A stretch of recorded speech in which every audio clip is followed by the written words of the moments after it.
I wanted to make a series looking back at albums. I'm not sure what I'm going to put a hard limit on. I'm thinking 6 months at most, but I might change that. And the one I'm going to be talking about today is an exception, since this album has been on my mind and I only started reviewing in September. And at the time of me recording this album is just under 3 months old. So let's get into Sabaton's concept album, The Great War. Now, when I found out about the concept of this album being World War One, I was really interested, considering that they mainly focused on World War Two. So going back to World War One for a concept album was a neat idea. So let's start with the first song, The Future of Warfare. And for reference, I'll be talking about the history edition of the Great War. So, The Future of Warfare, it opens with a lengthy exposition dump. Compared to the original version, this is just over a minute long. And I'm a big fan of these. I like it when stuff like this happens in music. I feel like it's a great way to get you into the correct mindset. Why they decided to do two different versions, one just being normal and the other one with the extra dialogue, I don't know. So back to The Future of Warfare. The dialogue sets you up so well for what the song is going to be. It's very oppressive, it's depressing, it gives you the sense of dread. It's really good at conveying what you're about to listen to. And this song, alongside a few other songs in this album, set you up perfectly for what you're about to listen to. And with The Future of Warfare, it talks about the implementation and the introduction of the tank as this new military mechanized vehicle. And the woman that does the voiceovers for this does a great job at introducing this to the listener, alongside the song slowly building up when she's talking, especially towards the later parts of what she's saying. It's a good lead into the song and just a fantastic way to not only introduce a song but just to start off an album. I've stated that I love songs that slowly build, and having a song that slowly builds as dialogue's going and does it in this way that makes my hair stick up is just amazing to me. So how's the song? It holds up. Joachim's vocals really stand out in this song, alongside the choir as well as the guitars, only really picking up when he's singing, has this commanding feel to the song. Like he's in charge and he's going to force you to just move on and push on through the horrors of the hellscape that they ended up in, while having this mindset of the tank being this new invincible machine. So yeah, I love this song. I feel like this song takes the symphonic elements that was introduced into The Last Stand with Coat of Arms, and specifically the song Wehrmacht. So up next is Seven Pillars of Wisdom, and to start off with, the introduction of this song is great, introducing you to Lawrence of Arabia and his legend, and they do it in this way that puts a lot of intrigue into who he was and what he did, and that also holds up quite nicely. But the song, on the other hand, on my first few listens, I ended up not really liking this song. I was thinking, oh, this is just another Blood of Bannockburn, they're gonna try and make this heavily synthy. And on returning listens, I completely disagree with myself. I see this song as emulating The White Death, another song from Coat of Arms. You know, it's got those riffs as well as the guitar wails that were in The White Death. And I don't know if that was intentional, but it's a good homage to that song. As well as with the vocals. It's weird because it seems like they tried doing another attempt at that song, and I really enjoy the song, but it took me a few listens to get into the song. But all the same, seeing those White Death homages, to me, it kind of elevates the song into being a bit of fan service as well as being a historical piece. So it's got a bit for everyone. It's got a bit for the history fans and it's got a bit for the Sabaton fans. There was also a bit towards the end of the song where I ended up enjoying on my first listen as well as repeating listens about questioning who they're going to follow and what they're going to do. And this is great. And I like stuff where you have to go question your morals and your beliefs to see what the right thing is to do. It's something you don't really see in media, so seeing Sabaton have a section of a song dedicated to that was really quite nice. And next is 82nd All the Way. And I have really mixed opinions on this song. So to start off with, this song isn't a bad song. There is some good instrumentation in here. I have no issues with that. I have a few issues with stuff that they've mentioned on the Sabaton History channel that coincide with this song. Mainly just a missed opportunity of how they could have themed this song. So to start off with, they say that the song is themed around a soldier named Alan York, who was basically forced into the military by the drafting board after requests to not join the military, and how he snapped during the fighting and disregarded his beliefs and in a way went mad to the point of the Germans fearing him.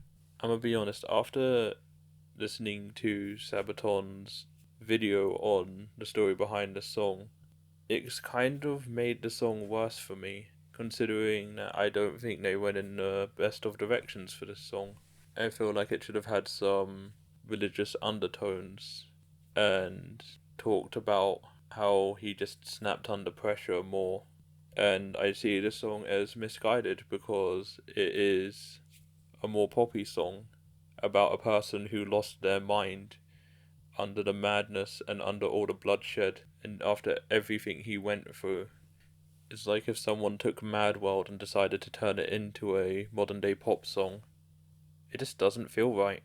With the way that they decided to do the instrumentation, it feels like to me that they were trying to recreate To Hell and Back. But it doesn't work.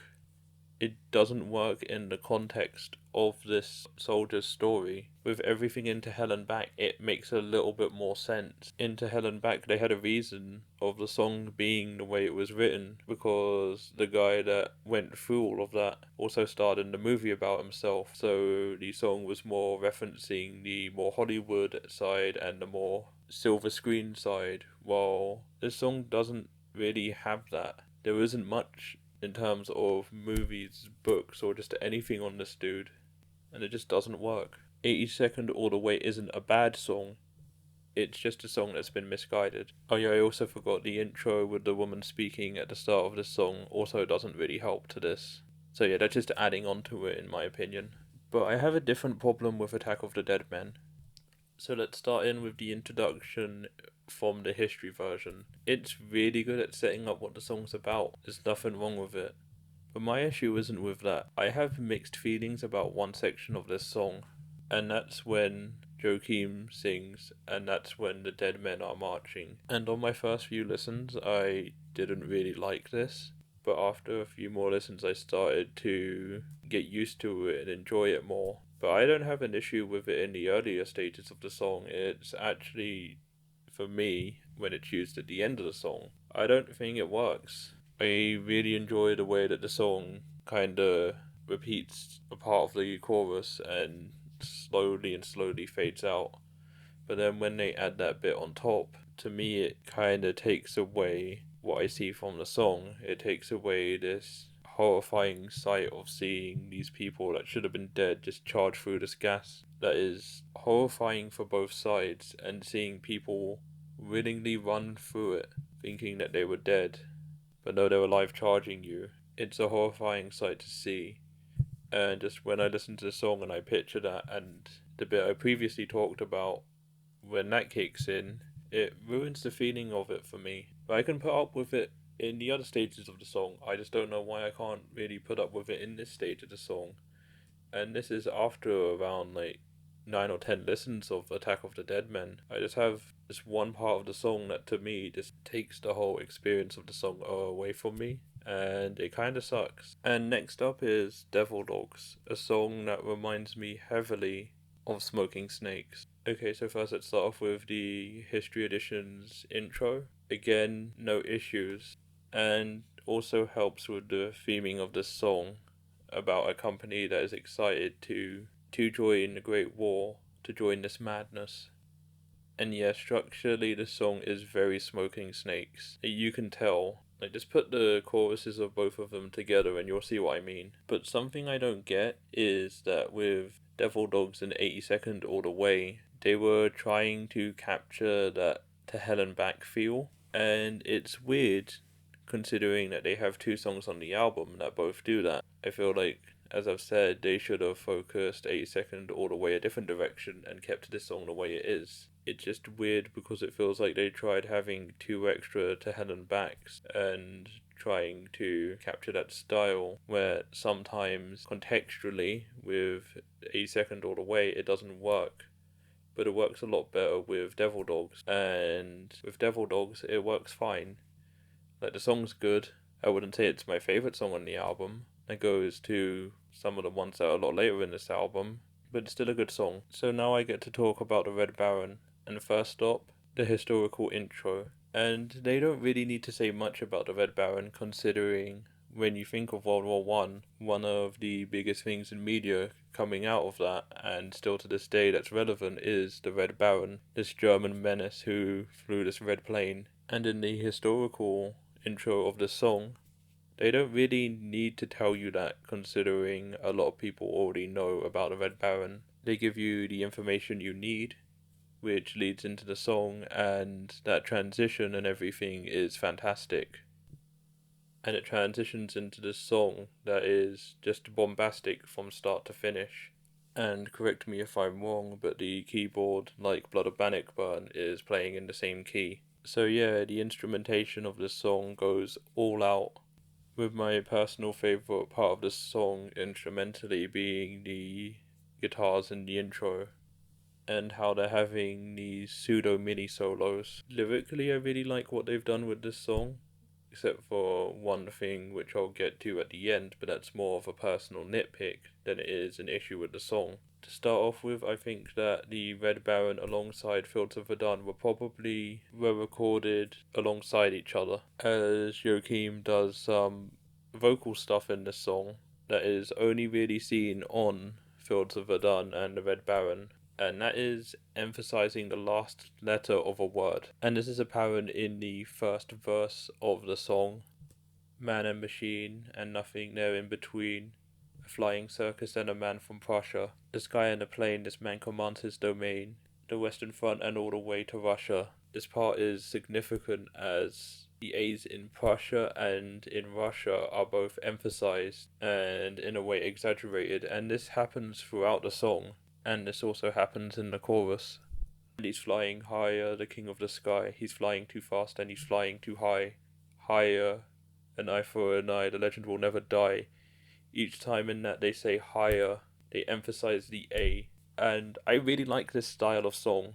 They use it in Field of Verdun to a different effect, but in this song it really works, and I really like it.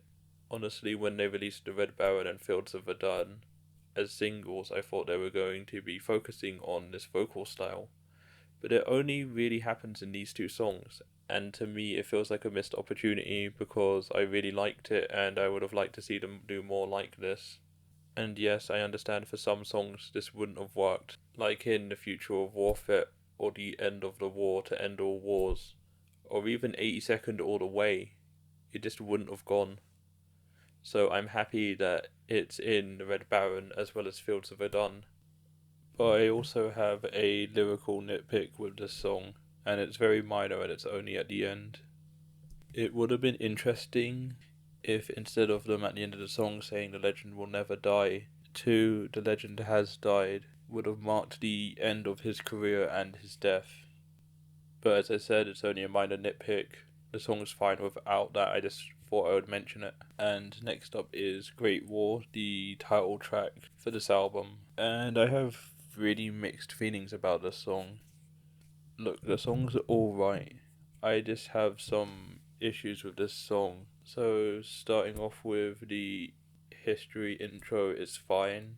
The intro talks about the morals behind what was so great about World War One, and it leads into what the song's about, being the same thing. While the verses of this song are pretty good, I found the chorus a little bit more lacking.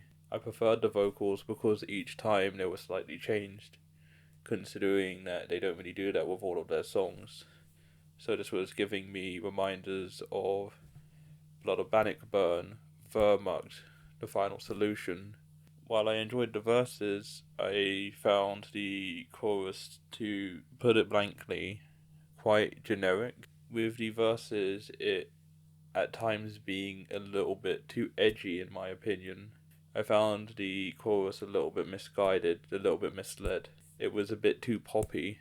Also, I feel that the opera used in this song wasn't used as well as it could have been. But apart from that, the song is fine. Just under average for Sabaton in my opinion. And just because they reference A Price of a Mile doesn't mean that the song is good. It just makes me want to listen to A Price of a Mile, which is a much better song. And A Ghost in the Trenches did its job by slipping my mind, because when I first listened to this song I ended up not enjoying it. And to be honest, I only really came back to this song when looking back at this album doing it for this video. It, like Great War, is just an alright song. I wouldn't say it's the best song on this album, but listening to it I can understand what they were going for. But unfortunately at times the song is a bit too poppy, and I think this is best shown in the chorus. But like Great War, I find the verses of the song more enjoyable than the chorus. The song also has a really interesting guitar solo that I ended up really enjoying, and the end was also quite nice.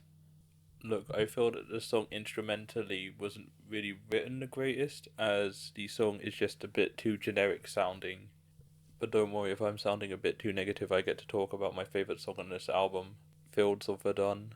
So out of all the historical intros, I feel like Fields of Verdun's historical intro is the weakest out of all of them. As the woman doing the commentary for the intros of the song, "This is Verdun, here they shall not pass." I feel like this doesn't represent what Fields of Verdun is going for as a song, as the song itself is focusing a little bit more on the maddening side of how long this battle took place and the madness of war in general. But the historical version doesn't really convey that to me. It feels like they were just like, oh yeah, it just sound cool when you say "they shall not pass" and will lead into the song. So yeah, instrumentally the song is written fantastically. Lyrically the song is also written fantastically, and I'm going to bring up again what I said in the Red Baron, where they're emphasizing certain words. While in the Red Baron it's a lot more noticeable, in this song it's a lot more subtle. And I feel like the chorus of the song is the best example in this song that you're going to get it, as it is repeated multiple times. And I'm going to repeat those lyrics to you. Fields of Verdun, and the judgment has begun, nowhere to run, father and son fall one by one under the gun. Thy will be done, and the judgment has begun, nowhere to run, father and son fall one by one, Fields of Verdun. So yeah, I highly recommend going back to the song to listen out for that. But overall, this is the best song lyrically written. So yeah, this is a song that's fantastically lyrically written. Instrumentally, it's fantastic. It has a great solo. It's straight up the best song on this album. And when listening through to this album, this song stands out the most. Out of all of the songs, I can see this one being returned to the most. But you know what? The End of the War to End All Wars would have been my favourite song in this album if Fields of Verdun wasn't on this album, as this song is fantastic.